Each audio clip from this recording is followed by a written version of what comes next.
Hello everyone, how are we doing? Earlier on we took a look at Psalm 24, Psalm 25, which was Lord make me know your ways. This is another setting of that psalm. It's a little bit different in terms of the refrain. The refrain is, your ways, O Lord, are faithfulness and love for those who keep your covenant. And it's one of these early psalms. So this psalm actually comes up a number of times in the lectionary. I think it comes up maybe 4 or possibly 5 times in a 3-year cycle. It's also a suitable common psalm for Lent. So, it has a good bit of usage, let's just say. It is one of these early psalms. The one thing about these early psalms, the funny one, we were ministering in a church where the mass was a half an hour, and one of the restrictions from our end was that psalms could only be 2 verses, which is a little bit unfortunate, but that was the way. So actually a lot of my early psalms, the ones written in the late 1990s, a lot of them were 2 verses, and then later on a 3rd verse was added. So there's always a little difference in that 3rd verse. It just is probably stylistically that little bit more developed, perhaps, maybe.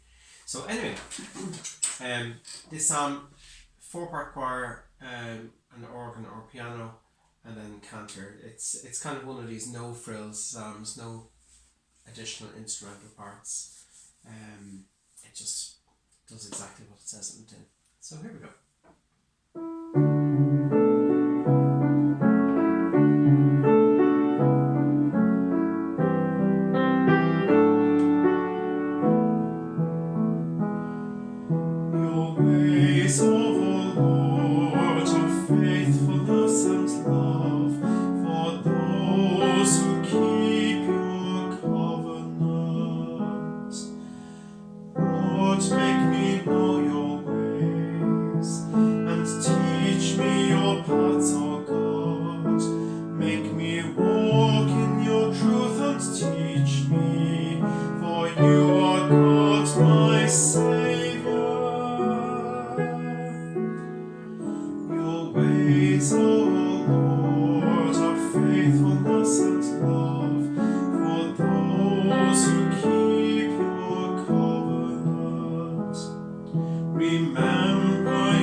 So simple setting. It's kind of fun to look back on pieces that I wrote 20 years ago, 22 years ago, and just think, would I write it like that nowadays? Probably not, but that's just the way. And it's kind of fun as well that they're still being used. You know, we're still using them, and they're still being used out there. So listen, hope you like it, and it's available from cherrybookmusic.com. Thanks very much, everyone. Bye bye.